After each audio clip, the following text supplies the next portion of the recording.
Hey, I'm Matt, and this is movie Holocaust number 4. The DVDs that I'm going to review are the horror film Grace, the movie Local Color, Left Bank, Extract, Mike Judge's latest movie, Just Add Water, Blood the Last Vampire, and Wrist Cutters. I just watched Wrist Cutters yesterday for the first time, and I really liked it a lot. And Shani Sasamon, or however you say her name, she's, thank God, I forgot how fucking hot she is. It's about these kids that this kid kills himself, and he goes to this alternate universe sort of where all suicide victims go, and he killed himself because things weren't working out in his relationship with his girlfriend, and then he finds out that his girlfriend killed herself too after him. So he's trying to find her, and they go on this road trip looking for her, but he meets Shani Sasamon, and she's this hitchhiker, and he ends up kind of falling for her. But it's got Job from Arrested Development, and I don't know. It was really pretty good. It was amazing. And then I watched this movie called Left Bank, and I really wanted this movie to be good. And it started out like it was going to be really good, but then an hour and 10 minutes into it, I still was there was no story. It's so slow and nothing really happens. And then honestly, in the last 15 minutes, then things start falling together, and then it's just not very good. It's just really disappointing because it had a lot of potential to be pretty amazing, but it's not amazing. It's not a very good movie. I don't recommend Left Bank. And then I watched Grace. Grace was something I was pretty excited to watch, and I've heard quite a bit about it from a lot of people. It's I think it's this guy. It's his first film that he's ever directed, and I watched this video about the director talking about it. I don't really like him. I don't know, something about him. But anyways, the movie it's good. It's not amazing. It's a good movie. It's really well directed, and some really awesome actors. The lead character, she's done a really good job in the movie. Sort of reminded me of the It's Alive type of deal, but it almost kind of felt like the American version of Little Otik, just not nearly as good. John Spankmere's movie about this lady who really wants to give birth, and she can't, and she finds this tree trunk that resembles a baby, and in order to keep it, becomes alive. In order to keep it alive, it has to eat human flesh. And it's sort of the same deal with Grace. In order for the baby to continue, this lady is pregnant with a baby, and she gets in a car accident, and the baby dies, but then she ends up giving birth to it anyways, and it lives, and in order to keep the baby alive, she has to feed it blood. And so it's a pretty good movie. I like it. It's just not, I wouldn't really say it was amazing. And then I just watched Mike Judge's Extract. I'm a huge Mike Judge fan. I love Office Space, and I thought Idiocracy was really good too. And I don't know. I knew it wasn't going to be as good as Office Space, but it almost was. I was actually really surprised. I think it's another Mike Judge cult classic. It was really good, and I love Jason Bateman, and so it was.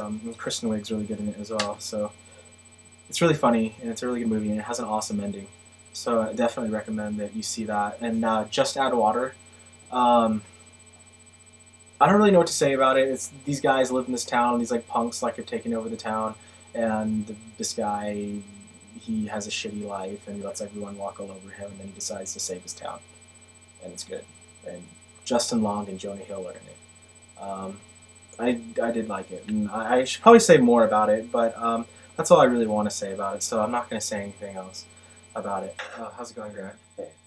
I just watched this movie called Blood the Last Vampire, and I was. You thought it was going to be a lot better than it was. It had some really awesome scenes to it.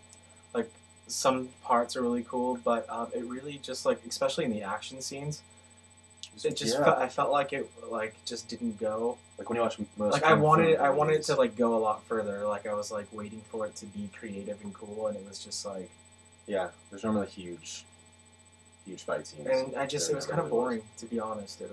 There was some cool visuals, but I didn't really, I wasn't drawn into the story at all. I mean, there wasn't even an end battle. It just felt half-assed. It felt like they tried to make the movie as quick as they could, and they probably didn't have a whole lot of money to make it, and it just, I don't know, I was kind of disappointed with it. But then I watched this other movie called Local Color, and Deep.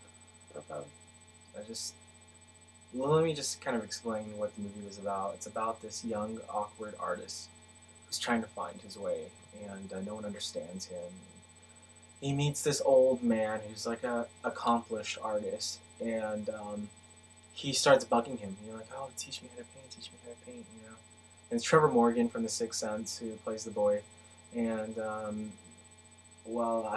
anyways, they end up going. The old man's like, well, you can come with me to this cabin that I stay at every summer, and maybe I'll teach you how to paint. So the kid goes out there, and the old man doesn't teach him how to paint. He just like, I don't even know why he wants him to be there. But then after a long period of time of them being there together, they start to fall in love, and the young boy and the old man start to have intercourse. It's really touching. And it kind of is, just because you really feel them like having this real relationship, and then the boy ends up kissing your girl. The first time, the old man like freaks out. He's like, "Yeah, how dare you? That's my friend." He tells him to leave. He tells him to move out. That it's all over. But then the next day he feels bad. And he gives the kid one lesson on painting, and he feels that's he takes him home everything. And he talks to his parents because he lied to he didn't even tell. He just left. He didn't even tell his parents where he was going because he's a young kid. And the old man and him like fall in love, and they like spend all their time together. But then the old man ends up dying in the end. Sorry to ruin it, but it's a great love story about this young stupid kid and this old man. And his dad's a homophobe. And his dad's a homophobe, played by Ray Liotta, and it's really funny. And even when he gets home, and stuff. When he gets home, he even says that him and his dad would never talk about that summer ever again, for good reason. And he said in the end that he would always live in the old man's heart. There's a lot of good one-liners. That's like what was that good one that she said? Oh, towards the end, she said, follow your heart. Follow your heart, I think is what it was. That really was moving for me. That because I have trouble following my heart. But when she said that, I just felt so, like she just said it, like she just put it so simply. Like, yeah, I think I cry sometimes just recalling it. But I definitely recommend Local Color. It's a great story about a young boy and how he lost his cherry to an old, cynical man. And you know what? It's going to warn you to not be cynical. Yeah, right in the beginning, it kind of gives you heads up. It's like, hey, if you're cynical, you're not going to enjoy this. But I'm not a cynical person, so I enjoyed it. You can't just enjoy it for what it is. It's very profound. Also, probably about 1 week from today, we're going to have this movie on YouTube called Bloody Burger. It's about this killer cheeseburger who goes around killing people because he's an asshole. So that should probably be here in about a week. So stay tuned for that. All 17 of my subscribers.